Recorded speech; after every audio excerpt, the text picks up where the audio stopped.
la coalition Diomaye président donc mouvance présidentielle. Est-ce que loi bi ñu voté tey dafay def xàjj ak seen diggante sénégalais. waaw jërëjëf ci laaj bi am na solo déjà da nga may permettre ma nuyu aussi suñu yeneen mbokku leaders yi nga xam ne ñoo nekk conférence des leaders Diomaye président ñi nga xam ne ku ci nekk ci ñoom peut-être amoon na gëdd ak maqaama ñoo représenté fii bu loolu wooyee. Donc laaj bu mu samp sànq laaj bu am solo parce que dafa am yu bëri yi nga xam ne wax nañu ko mais ça tombe bien qu'on soit là entre techniciens du droit bu ci njëkk moom mooy dañ koy faral di dégg ñu ne loi bi lu leer kenn du ko interpréter Chérif lire nga loi bi oui est-ce que gis nga ci définition lan la ñu mën a comprendre ci motivation politique est-ce que nekk na ci dañu ne ils sont amnistiés de plein droit tous les faits yi nga xam ne mën na revêtir qualification criminelle ou délictuelle ayant exclusivement une motivation politique mais taxawuñu ci notion bi définir ko donc bu ñu bañee Kaolack joxe benn motivation politique Saint-Louis joxe beneen Ziguinchor joxe beneen kooku day laataa ñoo tàmbali ñu indi benn loi interprétative mooy suma deuxième point de démonstration je parle sous le contrôle de mon ami Samba qui est agrégé en droit civiliste li may wax bu amut mën na ma arrêté loi interprétative ci droit la bokk c'est pas exact de dire que juge moom moo yeyoo interprétation professeur Amsatou mu ngi ko doon fàttali ci réflexion bu ñu def avec les universitaires ci fasciculum nee na jàngale na ñeent fukki at université boo leen demee ci introduction du droit buy catégoriser loi yi da ngay gis mu am loi organique loi ordinaire mu am loi interprétative loi interprétative lan mooy solo si moom mooy day ñëw rek leeral benn notion comme par exemple motivation politique bi nga xam ne ñoom législateur définir ñu ko ñoom ñu war ko définir quelque part wala mu joxe portée wu loi amnistie bi mooy lu motiver article 2 bu amendement Amadou Ba bi xam nga ñoom dañu ñëw boo liiree xam nga les mots ont un sens et une signification. Ils sont pas innocents. xam nga droit bu ñuy jàngale lu ñuy njëkk a jàngal étudiant moom mooy lu ñuy woowee qualification moom mooy lan ça consiste pour le juriste mu jël ay faits mu dugal ko ci benn catégorie loolu moom mooy déclencher corpus normatif bi nga xam ne moom la ñu war a waxe wala moom la ñu war a appliquer quelque part bu ñu ñëwee ñu ne motivation politique mais définir ñu ko moom loi permettre na ko en tant que député lu mu def 150 députés ou 165 ku ci nekk ci ñoom mënoon na ko def mais il faut le féliciter il a eu l'initiative andiwul xaaj ak seen foofu laay jeexale bu ci njëkk moom mooy bu ñëwee définir motivation politique dafa ne que loolu dañ ko war a dégg de manière objective mu ne maanaam mooy manifestation bi nga xam ne en tout cas motivation bi nga xam ne cëslaay bi moom mooy da nga doon exercer benn liberté publique mën naa la jox benn exemple Alioune Sané bu Y'en a marre dem na buntu kër Ousmane Sonko wàcc otoom rek parce que F24 moo woote woon pour leader yi tase fa pour protester ñu jàpp ko deful daal ñu yóbbu ko donc bu jàppee ne Samba yàgg naa toog ak moom di def ay conférence Paris pour yeneen i détenus yu nekk ci yeneen dëkk sur la détention arbitraire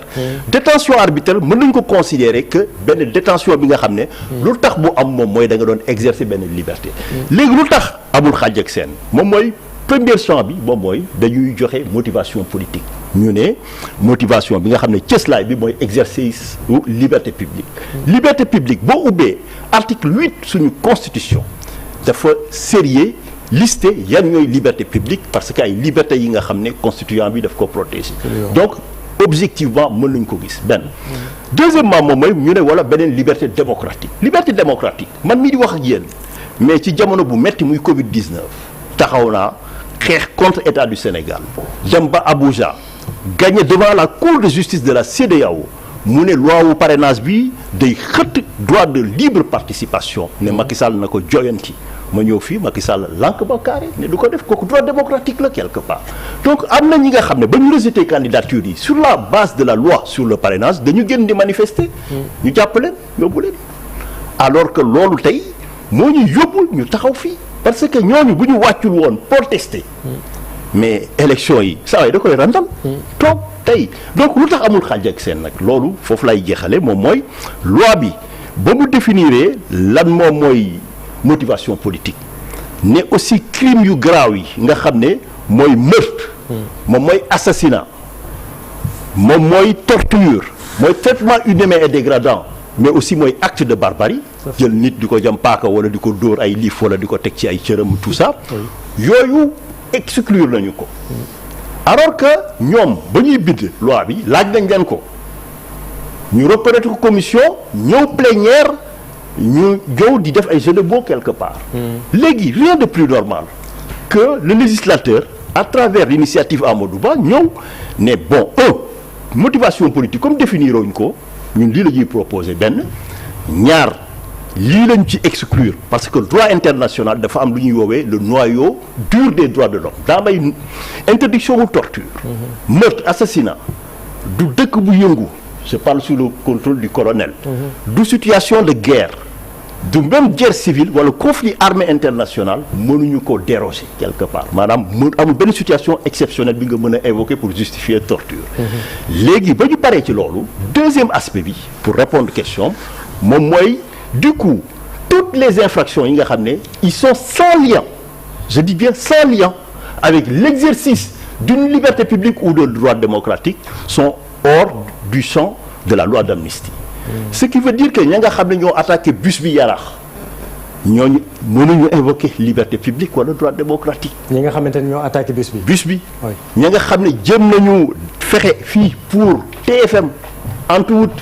ñooñu mënuñu jàpp ne dañ doon exercer benn liberté publique wala benn droit démocratique. donc ñooñu donc dañ leen di exclure. donc beneen exclusion bi aussi moom mooy ñëpp ñi nga xam ne attaqué nañ ay biens wu nit.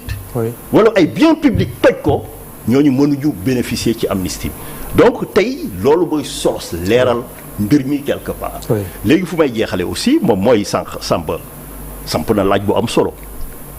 bi nga xam ne aussi su ma naataangoo junj na ko moom mooy bu ñu jógee ci loolu tey lu tax déjà ñu bàyyi abrogation di interpréter laaj bu am solo la parce que daf may jox occasion ma expliquer tey ku ci nekk ci ñun mën nga am xemmante politiquement yor sa programme lu mu diggee woon noonu laataa ma dugg ci coalition bi man dama dem signer charte bi quelque part gëm loolu mais bu ñu ñëwee toog droit technique la wax nga ko sax ba ñuy commencer tey loi bi boo ko abrogé woon loi bi Samba wax na ko sànq wala même loi bu bees bi ñëw nii day indi nekk loi plus sévère léegi nan la ko droit arbitré à travers la jurisprudence nationale et internationale moom mooy tey bu loo amnistie am dañuy xool ñan la ñu ubbi woon procédure wala ñu condamné leen ñooñu en vertu du principe de sécurité juridique qui est un principe à valeur constitutionnelle bi nga xam ne moo sut loi ordinaire quelque part mënuñu ci déroger ñooñu tey kenn mënu leen delloowaat kaso ñi nga xam ne mos nañ ubbi procédure ci ñoom kenn mënu ci def dara parce que dañuy bénéficier de plein effet loi boobu parce que tey boo xoolee loi bu jàll tey est beaucoup plus sévère pour ñoom que loi ba nga xam ne moo nekkoon fële moo leen génnee kaso ñu effacer seen casier mënatuñ ci delluwaat quelque part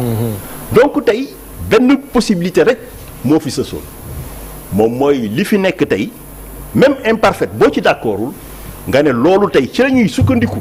pour respecter aligner suñu législation nationale par rapport à nos engagements internationaux benn pour suba CEDEAO du ñu condamné Cour africaine du ñu condamné wala Commission africaine wala Conseil des droits de l'homme à Genève quelque part donc kooku ñu aligné ko beneen bi moom mooy bu ñu sukkandikoo aussi ci loi yooyu tey ñu bëri boo waxoon ñu ne ñoom bu ñu ko abrogé dañuy dellu kaso mais loolu amul parce que bu ñu dañuy wax ñuy waxante dëgg mais le président de la République wala le premier ministre ñoom mais tey ñoom ñoo yor doole ji tey amul benn procureur bu mën a taxaw soutenir ay réquisitions yi nga xam ne nekkul réquisition bi nga xam ne moom mooy vision wu ordre pénal bi nga xam ne moom la ñu bëgg a protéger quelque part tey mën naa jàpp ni tey à travers cette loi tey daa am lu juddu muy ordre pénal bu bees bi nga xam ne ça reflète la vision des autorités en place maanaam tey ñun Sénégalais dañu toog ñu ne fii ñun socialement culturellement lan lañu fii dul nangooti moom mooy lan mooy nit génn di manifester wala muy romb manifestation ñu attaqué ko boom ko wala nasaxal intégrité corporelle am yow yàgg nga Paris pour jeexal tous les jours da ngay fekk nit ñi di manifester nga continuer di dox sa soxla dara du ci am mu am principe pour discernement léegi pour jeexal colonel waaw waaw dina ci ñëwaat par rapport ak donc problématique bi nga soulever dafa soulever benn problématique bu am solo mais dama lay bàyyi allez-y voilà moom mooy kooku damay inspiré wu rek ci suma expérience fii parce que nekkoon naa man maa nekkoon ak suma naataango Assane Dioma Ndiaye avocat au collectif des victimes des violences électorales 2012 ñi fi faatu yëpp seen certificat de genre de mort suñu loxo la jaar ñi fi yeyoo woon indemnisation décompte bu amnistie bi def liggéey nañu ci quelque part ñoo porter les dossiers judiciairement assisté ci instruction bi ministre de l'intérieur joxe ordre de poursuite ñu continuer instruction bi jour jugement ñu sol suñu robe défendre les familles des victimes ñu condamner les policiers yi nga xam ne par exemple ñoo doon conduire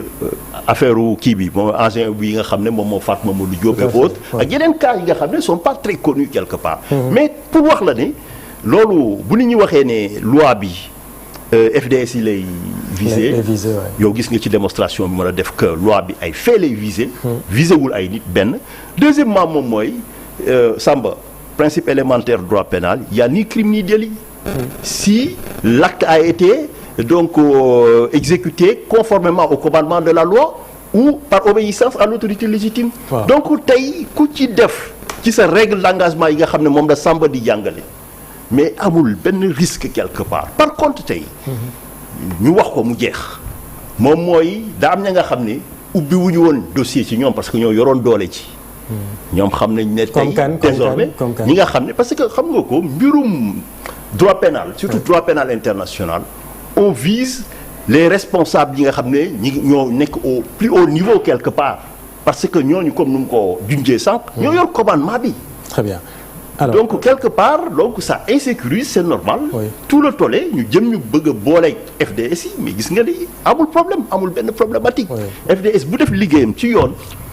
même bu amul loi d'amnistie wala même bu ñu ko abrogé wul boo jaaree tribunal ñu condamné la. par contre boo ko defee dara mënul ci même civil aussi. oui même si rappelons-le c'est dans un esprit de réconciliation nationale. que lu ñu voté woon amnistie bi. est-ce que revenir là-dessus. du ñu delloowaat ginnaaw c'est laaj la bu ma lay jox. waaw di nga ci tontu. ci lu mais juste parce que da nga wax lu am solo mooy. tey dafa am benn nouvel ordre pénal.